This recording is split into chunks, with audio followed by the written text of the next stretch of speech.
ദൈവത്തിലുള്ള യഥാർത്ഥ ജീവിതം പോഡ്കാസ്റ്റിലേക്ക് സ്വാഗതം. ഇന്നും നമ്മോട് സംസാരിക്കുന്ന ദൈവത്തിന്റെ വാക്കുകൾ ഇവിടെ നാം ശ്രവിക്കുന്നു. വരൂ, ദൈവത്തെ കൂടുതലായി അറിയുവാനും അവിടുന്നുമായി ഗാഠമായ ഒരു വ്യക്തിബന്ധത്തിലേക്ക് പ്രവേശിക്കുവാനും ഇതാ നിങ്ങളെ ക്ഷണിക്കുന്നു. എപ്പിസോഡ് 51. 26/10/1987. പരിശുദ്ധ മാതാവിൻ്റെ വളരെ വലുതായ ഒരു രൂപത്തിലൂടെ എൻ്റെ കസിന് പരിശുദ്ധ മാതാവ് പ്രത്യക്ഷപ്പെട്ടതിൻ്റെ അർത്ഥം ഒക്ടോബർ 24 രാത്രി ദൈവം എനിക്ക് മനസ്സിലാക്കി തന്നു. ദേവാലയത്തിനുള്ളിൽ യേശുവിൻ്റെയോ മാതാവിൻ്റെയോ വിശുദ്ധരുടെയോ രൂപങ്ങൾ ദൈവം അനുവദിക്കുന്നുണ്ടെന്ന് ഇതുവഴി ദൈവം എന്നെ ബോധ്യപ്പെടുത്തി. ദേവാലയത്തിലുള്ള രൂപങ്ങൾ, ചിത്രങ്ങൾ തുടങ്ങിയവ അലങ്കരിക്കുന്നത് ദൈവം അംഗീകരിക്കുന്നതാണെന്ന് ഒക്ടോബർ 25 രാത്രി എനിക്ക് ബോധ്യപ്പെടുത്തി തന്നു. എന്റെ സഭയിൽ എന്റെ രൂപം വെച്ച് വണങ്ങുന്നത് ഞാൻ അനുവദിക്കുന്നു. എന്റെ സഭയെ വിവസ്ത്രയാക്കരുത്. എന്റെ സഭയെ അലങ്കരിക്കുക, മനോഹരമാക്കുക. കത്തോലിക്കരും ഓർത്തഡോക്സുകാരും ദേവാലയങ്ങൾ അലങ്കരിക്കുന്ന പാരമ്പര്യം തുടരുക. വസൂല, എന്നെ ശ്രവിക്കുക. ഞാനാണ് സഭ. പിന്നീട്, പ്രിയപ്പെട്ടവളെ, ഞാൻ കർത്താവാണ്. മകളെ, സന്ദേശം എഴുതിയെടുക്കുക. അല്ലയോ സൃഷ്ടികളെ, യുഗത്തിന്റെ അവസാനത്തെക്കുറിച്ച് നിങ്ങൾക്ക് മുന്നറിയിപ്പ് നൽകുന്നതിന് ഞാൻ വിശുദ്ധരെയും പ്രവാചകന്മാരെയും അയച്ചിട്ടില്ലേ? പൂർത്തീകരിക്കപ്പെടുവാനുള്ള എന്റെ രഹസ്യം നിങ്ങളോട് പ്രഘോഷിക്കുന്നതിനു വേണ്ടി എന്റെ സ്വർഗത്തിൽ നിന്ന് ഒരു മാലാഖയെ ഞാൻ അയക്കുമെന്ന് ഞാൻ നിങ്ങളോട് പറഞ്ഞിട്ടില്ലേ? എന്റെ വചനത്തിന്റെ സ്ഥിരത ഉറപ്പിക്കപ്പെടും. എന്റെ വെളിപ്പെടുത്തലുകൾ നിങ്ങളെ അറിയിക്കുക എന്നതാണ് എന്റെ ദൂതന്റെ ദൗത്യമെന്ന് ഞാൻ നിങ്ങളോട് പറഞ്ഞിട്ടില്ലേ?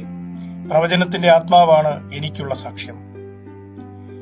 എന്നോട് വിശ്വസ്തരായിരിക്കുന്നവർ ആനന്ദിക്കുകയും ഹർഷാരവം മുഴക്കുകയും ചെയ്യട്ടെ. എന്നോട് അവിശ്വസ്തരായിരിക്കുന്നവർക്ക് ഹാ ദുരിതം. അവരുടെ എല്ലാ അബദ്ധജടിലമായ വിജ്ഞാനത്തെയും തകർത്തുകൊണ്ട് എന്റെ വചനം ഒരു വാൾ പോലെ അവരെ പ്രഹരിക്കും. ഈ അബദ്ധ വിജ്ഞാനമാണ് എന്റെ കുഞ്ഞാടുകളെ അവിശ്വാസികളും ദൈവഭയമില്ലാത്തവരും അധാർമികരായ മനുഷ്യരുമാക്കി മാറ്റിക്കൊണ്ട് സാത്താന്റെ വലയിൽ വീഴുവാൻ എന്റെ സൃഷ്ടികളെ പ്രലോഭിപ്പിച്ചത്. വസൂല, സോദോം ഗൊമോറോ നഗരത്തോട് ഞാൻ പ്രവർത്തിച്ചതിനെ സൂചിപ്പിക്കുന്ന ഒരു ദർശനം ഞാൻ നിനക്ക് മുന്നറിയിപ്പായി നൽകിയിട്ടുണ്ട്. എന്റെ മുന്നറിയിപ്പ് അവർ ശ്രദ്ധിക്കട്ടെ. കർത്താവായ ഞാൻ എന്റെ സൃഷ്ടികളോട് മുൻകൂട്ടി പറഞ്ഞിട്ടുണ്ട്. അവർ അനുതപിച്ച് എന്നെ അവരുടെ സൃഷ്ടാവായി സ്വീകരിക്കുന്നില്ലെങ്കിൽ എന്റെ വചനമാകുന്ന വാൾ അവരെ പ്രഹരിക്കും. നിങ്ങൾക്ക് മുന്നറിയിപ്പ് നൽകുന്നതിനു വേണ്ടി എന്റെ അനന്തമായ കരുണ നിമിത്തം ഞാൻ നിങ്ങളുടെ മധ്യേ ഇറങ്ങി വരുന്നു. സത്യാത്മാവായ ഞാനാണ് നിങ്ങളോട് സംസാരിക്കുന്നത്. സൃഷ്ടികളെ, എന്റെ സഭകളോട് എനിക്ക് പറയുവാനുള്ളത് ശ്രവിക്കുക. നിശ്ചലമായിരിക്കരുത്. എന്റെ മുന്നറിയിപ്പ് മറ്റുള്ളവരെ അറിയിക്കുക. ഇതാ, ഞാൻ വാതിലിൽ മുട്ടുന്നു. ആരെങ്കിലും എന്റെ സ്വരം കേട്ട് എനിക്ക് വാതിൽ തുറന്നു തന്നാൽ ഞാൻ അകത്ത് പ്രവേശിച്ച് അവനോടൊപ്പം അവന്റെ ഭക്ഷണത്തിൽ പങ്കുചേരും. ഭയപ്പെടരുത്, ഞാൻ എന്റെ വചനം പൂർത്തീകരിക്കുകയാണ്. ഞാനിതാ നിങ്ങളുടെ മുന്നിലുണ്ട്. കർത്താവെ, അങ്ങയുടെ മുന്നറിയിപ്പാകുന്ന ഈ സന്ദേശങ്ങൾ മറ്റുള്ളവരിലേക്ക് ഞാൻ പ്രചരിപ്പിക്കണമെന്നാണോ അങ്ങ് സൂചിപ്പിക്കുന്നത്? ഫോട്ടോസ്റ്റാറ്റ് കോപ്പികളല്ലാതെ മറ്റു വിധത്തിൽ ഞാൻ ഇവ പ്രചരിപ്പിക്കണമോ? ഞാൻ നിന്നിൽ നിന്ന് ആവശ്യപ്പെടുന്നത് സ്നേഹം മാത്രമാണ്. എന്റെ വചനം നിന്നിൽ ഞാൻ മുദ്രണം ചെയ്യട്ടെ. എന്റെ സന്ദേശം പ്രചരിപ്പിക്കുവാനുള്ളവരെ ഞാൻ ഇതിനോടകം തിരഞ്ഞെടുത്തിട്ടുണ്ട്. വരൂ, ഞാൻ നിന്നോടൊപ്പമുണ്ട്. എന്നെ അനുഭവിച്ചറിയുക. എന്റെ സാന്നിധ്യം അനുഭവിച്ചറിയുക. ശരിയാണ്, ഞാൻ യേശുവിനെ വിവേചിച്ചറിഞ്ഞു. ശരിയായി തന്നെ നീ എന്നെ വിവേചിച്ചറിഞ്ഞു. എന്നെ സ്നേഹിക്കുക. യേശുവെ, ഞാൻ അങ്ങയെ സ്നേഹിക്കുന്നു. ഞങ്ങൾ അങ്ങയെ സ്നേഹിക്കണമെന്ന് അങ്ങ് ആഗ്രഹിക്കുന്ന വിധത്തിൽ കൂടുതലായി അങ്ങയെ സ്നേഹിക്കുവാൻ എന്നെ പഠിപ്പിക്കണമേ. 27/10/1987. ഈ അടുത്ത നാളിൽ ഞാൻ പരിചയപ്പെട്ട കത്തോലിക്ക ദൈവശാസ്ത്രജ്ഞന് ഇപ്പോൾ എന്നോട് താല്പര്യമില്ല. കാരണം ഞാൻ അദ്ദേഹത്തിന്റെ സഭയിൽപ്പെട്ടവളല്ല. വസൂല, എന്നാൽ തീർച്ചയായും നീ അവരുടേതല്ല. നീ എന്റേതാണ്. നിന്റെ സൃഷ്ടാവും നിന്റെ പരിശുദ്ധനായ പിതാവും ഞാനാണ്. നീ എന്റെ അധികാരത്തിന് കീഴിലുള്ളവളാണ്. കർത്താവെ, ഞങ്ങൾ അങ്ങയുടെ അധികാരത്തിന് കീഴിലാണെന്നത് ശരി തന്നെയാണ്. എങ്കിലും ഏതെങ്കിലും ഒരു ക്രിസ്തീയ സഭാവിഭാഗത്തിൽ ഉൾപ്പെടുന്ന ഒരു പാരമ്പര്യം നിലവിലുണ്ടല്ലോ. എന്റെ ദൃഷ്ടിയിൽ എല്ലാവരും ഒരുപോലെയാണ്. എന്റെ ശരീരമായ സഭ വിഭജിക്കപ്പെടുവാൻ ഞാൻ ഒരിക്കലും ആഗ്രഹിച്ചിട്ടില്ല. നിങ്ങളാണ് എന്നെ വിഭജിച്ച് അംഗച്ഛേദം നടത്തിയത്. എന്റെ ശരീരമായ സഭയിൽ നിങ്ങളുടെ ഇഷ്ടം നടപ്പാക്കി. നിങ്ങൾ എന്റെ പാദങ്ങൾക്ക് വൈകല്യമുണ്ടാക്കി. ഒരു നിമിഷ നേരത്തേക്ക് യേശു നിശബ്ദനായി. വളരെ ദുഃഖത്തോടെയാണ് യേശു സംസാരിച്ചത്. ഈ വിഷയം യേശുവിന്റെ അടുക്കൽ പറഞ്ഞതിൽ എനിക്ക് കുറ്റബോധം തോന്നി. ഓ എന്റെ ദൈവമേ! മകളെ, എന്റെ അമ്മയ്ക്ക് വേണ്ടി നിന്റെ കണ്ണീർ സൂക്ഷിച്ചു വെക്കണമെന്ന് ഞാൻ നിന്നോട് പറഞ്ഞിട്ടില്ലേ? കർക്കശമായിട്ടാണ് യേശു സംസാരിച്ചതെങ്കിലും എന്നെപ്പോലെ തന്നെ യേശുവും ദുഃഖിതനാണെന്ന് എനിക്ക് മനസ്സിലായി. ഉവ്വ് കർത്താവേ, അങ്ങേക്ക് എന്നിൽ നിന്ന് വിഷമമുണ്ടായതായി എനിക്ക് തോന്നുന്നു.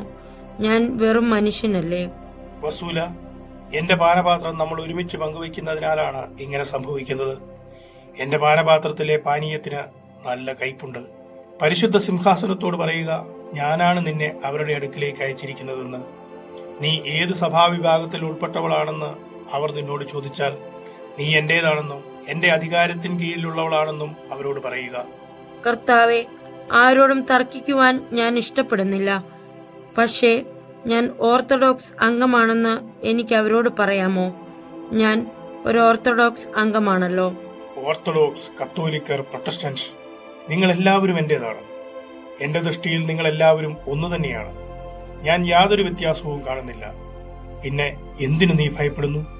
എന്റെ പ്രിയപ്പെട്ട ജോൺ പോൾ രണ്ടാമൻ മാർപ്പാപ്പയോട് ചോദിക്കുക. അദ്ദേഹം യാതൊരു സഭാവ്യത്യാസവും കാണുകയില്ല. അദ്ദേഹത്തോട് ഇപ്രകാരം പറയുക: പ്രിയപ്പെട്ടവനെ, കർത്താവായ ഞാൻ ഇതാ വാതിലിൽ മുട്ടിക്കൊണ്ടിരിക്കുന്നു. എന്റെ വിളി നീ ശ്രവിക്കുമോ? നീ എനിക്ക് വാതിൽ തുറന്നു തരുമോ? നീ എനിക്ക് വാതിൽ തുറന്നു തന്നാൽ ഞാൻ അകത്ത് പ്രവേശിച്ച് നിന്നോടൊപ്പം നിന്റെ ഭക്ഷണത്തിൽ പങ്കുചേരും. നീ വിജയശ്രീലാളി എന്ന് നീ തെളിയിക്കുക. എന്റെ സിംഹാസനത്തിൽ പങ്കുചേരുവാൻ ഞാൻ നിന്നെ അനുവദിക്കും. എന്നെ ശ്രവിക്കുക. സഭകളോട് ആത്മാവ് പറയുന്നതെന്ന് ശ്രവിക്കുക. ഞാനാണ് നിന്റെ ഇടയൻ. എന്റെ അടുക്കൽ നിനക്കൊന്നിനും കുറവുണ്ടാവുകയില്ല. പ്രിയപ്പെട്ടവളെ, പച്ചയായ പുൽത്തകിടിയിൽ ഞാൻ നിനക്ക് വിശ്രമമിരളുന്നു. പ്രശാന്തമായ ജലാശയത്തിലേക്ക് ഞാൻ നിന്നെ നയിക്കുന്നു. അവിടെ വച്ച് ഞാൻ നിനക്ക് ഉന്മേഷം നൽകുന്നു. എന്റെ സഭയുടെ മഹത്വത്തിനായി ഞാൻ നിന്നെ നന്മയുടെ വഴിയിലൂടെ നയിക്കുന്നു. ഇരുണ്ട വഴികളിലൂടെയാണ് നീ നടക്കുന്നതെങ്കിലും നീ ഭയപ്പെടേണ്ട. നിന്നെ ശക്തിപ്പെടുത്തുവാൻ ഇതാ ഞാൻ നിന്നോടൊപ്പമുണ്ട്. നിന്നെ പീഡിപ്പിക്കുന്നവരുടെ കൺമുമ്പിൽ വെച്ച് തന്നെ ഞാൻ നിന്നെ പരിപോഷിപ്പിക്കും. ഞാൻ നിന്നെ അഭിഷേകം ചെയ്തിരിക്കുന്നു. ഞാൻ നിന്നെ എപ്പോഴും തൃപ്തിപ്പെടുത്തും. എന്നാൽ ഞാൻ സ്നേഹത്തിന്റെയും അനന്തമായ കാരുണ്യത്തിന്റെയും അഗാധമായ സമുദ്രമാണ്. വരൂ, എന്റെ ഹൃദയമധ്യത്തിൽ വസിക്കുക. ഓ കർത്താവെ, അങ്ങന്റെ പ്രകാശവും രക്ഷയുമാണ്. ഞാൻ ഭയപ്പെടേണ്ടതില്ല. അങ്ങ് എനിക്ക് അഭയം നൽകുമെന്ന് എനിക്കറിയാം. പൂർണ്ണ ഹൃദയത്തോടെ ഞാൻ അങ്ങേക്ക് നന്ദി പറയുന്നു. എന്റെ ദൈവമായ കർത്താവെ, ഞാൻ അങ്ങയുടെ നാമത്തെ എന്നേക്കും മഹത്വപ്പെടുത്തുന്നു. എന്നോടുള്ള അങ്ങയുടെ സ്നേഹം വളരെ വലുതാണ്. എന്റെ അയോഗ്യതയുടെ മേൽ കരുണയുണ്ടാകണമേ. പുഷ്പമേ, ചെറുതായി നിലകൊള്ളുക. ആത്മാവിൽ വളരുക. എന്റെ നന്മയിൽ നിന്ന് പാനം ചെയ്യുക. വരൂ, എന്റെ വചനം എപ്പോഴും നിന്റെ മേൽ മുദ്രണം ചെയ്യുവാൻ എന്നെ അനുവദിക്കുക. വരൂ, നമ്മൾ അതേ കർത്താവേ. 30/10/1987. എന്റെ സൃഷ്ടികൾക്കുള്ള മുന്നറിയിപ്പായി അനേകം അടയാളങ്ങൾ ഞാൻ അവർക്ക് നൽകിയിട്ടുണ്ട്. എന്റെ അഭിലാഷങ്ങൾ അവരെ അറിയിച്ച് അനേകം വിശുദ്ധരെ ഞാൻ അവരുടെ ഇടയിൽ ഉയർത്തിയിട്ടുണ്ട്. പക്ഷേ അവരെ അവർ ശ്രവിച്ചിട്ടുണ്ടോ? എന്തെങ്കിലും മാറ്റം അവരിൽ ഉണ്ടായിട്ടുണ്ടോ? കർത്താവെ, ഇത്തവണ അവർ അങ്ങയുടെ ഈ സന്ദേശത്തിൽ വിശ്വസിച്ചാൽ അവർക്ക് മാറ്റം വരികയും അവർ സന്മനസ്സോടെ അങ്ങയുടെ സന്ദേശം വായിച്ച് അങ്ങയിൽ വിശ്വസിക്കുകയും അവരുടെ സ്വന്തം താല്പര്യങ്ങൾ അന്വേഷിക്കാതെ പരസ്പരം ഐക്യപ്പെട്ടുകൊണ്ട് അങ്ങയെ മഹത്വപ്പെടുത്തുവാൻ തുനിയുകയും ചെയ്യാം. അല്ലയോ വസൂല, തങ്ങൾ പരിഹസിക്കപ്പെട്ടേക്കാമെന്ന ഭയത്താൽ, തങ്ങളുടെ മേലധികാരികളോടുള്ള ഭയത്താൽ എന്റെ സന്ദേശത്തിൽ വിശ്വസിക്കുന്നവരിൽ അനേകർ ഈ സന്ദേശത്തിലൂടെ ഞാനാണ് സംസാരിക്കുന്നതെന്ന് സമ്മതിക്കുന്നവർ പോലും ഭയപ്പെട്ടേക്കാം. അനേകർ എന്നിൽ നിന്നുള്ള മഹത്വത്തെക്കാൾ മനുഷ്യരിൽ നിന്നുള്ള മഹത്വത്തിന് മുൻഗണന നൽകും. എന്നെ ബഹുമാനിക്കുകയും എന്റെ സന്ദേശങ്ങൾ എല്ലാവരിലേക്കും പ്രചരിപ്പിക്കുകയും ചെയ്യുക. കർത്താവെ, അവർ എളിമപ്പെട്ട് കുനിയുമായിരിക്കാം. അപ്പോൾ അവരുടെ മേൽ നിബന്ധിച്ചിരിക്കുന്ന എന്റെ നീതിയുടെ ന്യായവിധിയെ ഞാൻ എടുത്തു മാറ്റും. എന്നാൽ അവർ ഇപ്പോഴും എന്റെ ശരീരമായ സഭയെ ക്ലേശിപ്പിച്ചുകൊണ്ട് പരസ്പരം വിഷമുള്ള അസ്ത്രങ്ങൾ അയച്ചുകൊണ്ടിരിക്കുന്നു. സ്നേഹം അവരുടെ ഇടയിൽ നഷ്ടപ്പെട്ടിരിക്കുന്നതിനാൽ അവരുടെ മധ്യേ എപ്പോഴും അനൈക്യം നിലനിൽക്കും. വസൂല, ഞാൻ അവരെ സ്നേഹിച്ചതുപോലെ അവർ പരസ്പരം സ്നേഹിക്കണമെന്ന എന്റെ കൽപ്പന അവർ അനുസരിച്ച് തങ്ങളെ തന്നെ എളിമപ്പെടുത്തിയിരുന്നെങ്കിൽ എന്റെ ശരീരമായ സഭയിൽ ഐക്യം ഇന്ന് നിലനിൽക്കുമായിരുന്നു. അവർ തങ്ങളെ തന്നെ എളിമപ്പെടുത്തിക്കൊണ്ട് എന്നെങ്കിലും പരസ്പരം പാദങ്ങൾ കഴുകിയിട്ടുണ്ടോ? ഞാൻ ചെയ്തത് നിങ്ങൾ ചെയ്യേണ്ടതിന് നിങ്ങൾക്കൊരു മാതൃകയായി ഞാൻ നിങ്ങളുടെ പാദങ്ങൾ കഴുകി കാണിച്ചില്ലേ? ഐക്യപ്പെടുവാൻ നിങ്ങൾ പ്രാപ്തരാകേണ്ടതിന് എളിമപ്പെടുക. വസൂല, എന്റെ പ്രിയപ്പെട്ട ദാസനായ ജോൺ പോൾ രണ്ടാമൻ മാർപ്പാപ്പ എന്റെ സന്ദേശം ശ്രവിക്കുവാനുള്ള സമയം സമാഗതമായിരിക്കുന്നു. അവന്റെ നിലവിളി ഞാൻ കേട്ടിരിക്കുന്നു. അവന്റെ നിലവിളി സ്വർഗത്തിലെത്തിയിരിക്കുന്നു. അവന്റെ നിലവിളി പ്രപഞ്ചം മുഴുവനിലും പ്രതിധ്വനിക്കുന്നു. അവന്റെ നിലവിളി എന്റെ ചെവികളിൽ എത്തിയിരിക്കുന്നു. ഞാൻ നിന്നോട് പറയട്ടെ, കുറഞ്ഞ കാലത്തിനുള്ളിൽ ഒരു ആട്ടിൻകൂട്ടവും ഒരു ഇടയനുമാകും. എന്റെ എല്ലാ ആടുകളെയും ഞാൻ നയിക്കും. ഇപ്പോൾ ഈ തൊഴുത്തിൽപ്പെടാത്തവയെപ്പോലും ഞാൻ നയിക്കും. സ്നേഹം നിന്നെ ഐക്യപ്പെടുത്തും. എന്നാൽ അതിനു മുമ്പ് വലിയ ദുരിതങ്ങളുണ്ടാകും. ആകാശഗോളങ്ങളെല്ലാം പ്രകമ്പനം കൊള്ളും. മകളെ, ജാഗരൂകയായിരിക്കുക. എന്റെ നിർദ്ദേശങ്ങൾ മറ്റുള്ളവരിലേക്ക് പ്രചരിപ്പിക്കുക. എന്റെ സന്ദേശം പ്രചരിപ്പിക്കുമ്പോൾ നിനക്ക് മനസ്സിലാകും ഇതെല്ലാം എന്റെ തിരുവചനങ്ങളിലും ഉണ്ടെന്ന്. യേശുവേ, പരിശുദ്ധ മറിയമേ, ഇതെല്ലാം കേൾക്കുമ്പോൾ സഭയിലെ ഉന്നതാധികാരികൾ എന്തു പറയും? പരിശുദ്ധ മാതാവേ, എന്റെ അവസ്ഥ മനസ്സിലാക്കണമേ. ആ ഉന്നതാധികാരികളെ അഭിമുഖീകരിക്കാനുള്ള അവസ്ഥയിലല്ല ഞാൻ. വസൂല, ഭയപ്പെടേണ്ട. നിന്റെ കഴിവില്ലായ്മ യേശുവിനെ ആകർഷിക്കുന്നു. ചെറുതായി നിലകൊള്ളുക. പരിശുദ്ധ മറിയമേ, ഉന്നതാധികാരികൾ ഈ സന്ദേശം ശ്രവിക്കാതിരുന്നാൽ എന്തു ചെയ്യും?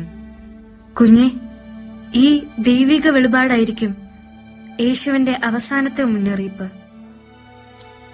ഈ സന്ദേശം അവർ ശ്രവിക്കാതിരിക്കുകയോ ഗ്രഹിക്കാതിരിക്കുകയോ ചെയ്താൽ ദൈവത്തിന്റെ കരം അവരുടെ മേൽ പതിച്ച് അവരെ പ്രഹരിക്കുവാൻ ഞാൻ അനുവദിക്കും. വസൂല, നീ ആകെ ചെയ്യേണ്ടത് യേശുവിനെ സ്നേഹിക്കുക എന്നത് മാത്രമാണ്. നീ ജാഗരൂകയായിരിക്കുക. എന്തെന്നാൽ കോപാകുലനായ സാത്താൻ എല്ലാ തരത്തിലുള്ള കെണികളും നിനക്കെതിരെ പ്രയോഗിക്കും. ഭയപ്പെടേണ്ട, ഞാൻ നിന്നെ കാത്തു സംരക്ഷിക്കുന്നു. പരിശുദ്ധ മറിയമേ, എന്നെ പ്രോത്സാഹിപ്പിക്കുന്നതിനെ ഓർത്ത് ഞാൻ അങ്ങേക്ക് നന്ദി പറയുന്നു. എന്നെ കാത്തു സംരക്ഷിക്കുന്നതിനെ ഓർത്ത് ഞാൻ അങ്ങേക്ക് നന്ദി പറയുന്നു. ഞാൻ അങ്ങയെ വാഴ്ത്തുന്നു. വസൂല, എന്റെ കുഞ്ഞെ, ഞാൻ നിന്നെ അനുഗ്രഹിക്കുന്നു. 3/11/1987. വരൂ, സ്നേഹം നിന്നെ പരിശീലിപ്പിക്കും. പിതാവേ, എന്നെ അനുവദിക്കണമേ, ഇത് അങ്ങയുടെ ഇഷ്ടമാണെങ്കിൽ. എന്നിങ്ങനെയുള്ള വാക്കുകൾ കേൾക്കുന്നതിൽ ഞാൻ ആനന്ദിക്കുന്നു എന്ന കാര്യം എല്ലാവരും അറിയട്ടെ. നിന്റെ പ്രാർത്ഥനകളിൽ ഈ വാക്കുകൾ ഉണ്ടാകുമ്പോൾ അവ എന്നെ ശക്തമായി ആകർഷിക്കുന്നു. ചോദിക്കുക, നിങ്ങൾക്ക് ലഭിക്കും. ഈ വാക്കുകൾ എപ്പോഴും ഓർക്കുക. വസൂല, വരൂ, എന്റെ സമാധാനം നിനക്കുണ്ടാകട്ടെ. യേശുവേ, ഞാൻ അങ്ങയെ സ്നേഹിക്കുന്നു. അങ്ങയെ സ്തുതിക്കുവാൻ എന്നെ അനുവദിക്കണമേ. പ്രിയപ്പെട്ടവളെ, ഞാൻ നിന്നെ അനുഗ്രഹിക്കുന്നു. 5/11/1987. എന്നെ വിശ്വസിക്കുക. ഞാൻ ആഗ്രഹിക്കുന്നിടത്തേക്ക് നിന്നെ നയിക്കുവാൻ എന്നെ അനുവദിക്കുക. നിന്റെ കരം എന്റെ കരത്തിൽ പിടിക്കുക. യാതൊരു ഭയവും വേണ്ട. മുറിവേൽക്കപ്പെട്ട എന്റെ ശരീരമായ സഭയുടെ ഉള്ളറകളിലേക്ക് ഞാൻ നിന്നെ നയിക്കും. വസൂല, എന്റെ വചനങ്ങൾ പൂർത്തീകരിക്കുക. മകളെ, ഭയപ്പെടേണ്ട. നീ എന്റെ പൂന്തോട്ടം അലങ്കരിക്കണമെന്ന് ഞാൻ ആഗ്രഹിക്കുന്നു. നീതിമാനായ പിതാവേ, എനിക്ക് ഭയമില്ലെന്ന് പറയുവാൻ എനിക്ക് കഴിയില്ല. എന്നെ സഹായിച്ചാലും അങ്ങയുടെ ശക്തി സ്വീകരിക്കുവാൻ എന്നെ അനുവദിക്കണമേ. അങ്ങയുടെ പ്രകാശത്തിൽ അങ്ങയിൽ വസിക്കുവാൻ എന്നെ അനുവദിക്കണമേ. എന്നെ ഉപേക്ഷിക്കരുതേ. അങ്ങയുടെ അഭിലാഷങ്ങൾ പൂർത്തീകരിക്കുവാൻ എന്നെ ഉപയോഗിക്കണമെന്ന് അങ്ങ് ആഗ്രഹിക്കുന്നുണ്ടെങ്കിൽ എന്നെ അതിന് യോഗ്യയാക്കണമേ. അങ്ങയുടെ കരുണയാൽ എന്റെ ബലഹീനതകളും കഴിവില്ലായ്മയും ക്ഷമിക്കണമെന്ന് ഞാൻ അങ്ങയോട് അപേക്ഷിക്കുന്നു. അങ്ങയുടെ ഹൃദയം പ്രചോദിപ്പിക്കുന്നത് പോലെ എന്നോട് പ്രവർത്തിക്കണമേ. എന്റെ ഇഷ്ടമല്ല, അങ്ങയുടെ ഇഷ്ടം നിറവേറട്ടെ. ആമേൻ. സ്നേഹം നിന്നെ സഹായിക്കും. എന്റെ വചനം പ്രചരിക്കപ്പെട്ട് കഴിയുമ്പോൾ നീ എന്റെ അടുക്കിലേക്ക് വരും. നീ പ്രവാസത്തിൽ കഴിയുന്നത് എനിക്ക് സഹിക്കാനാവുന്നില്ല.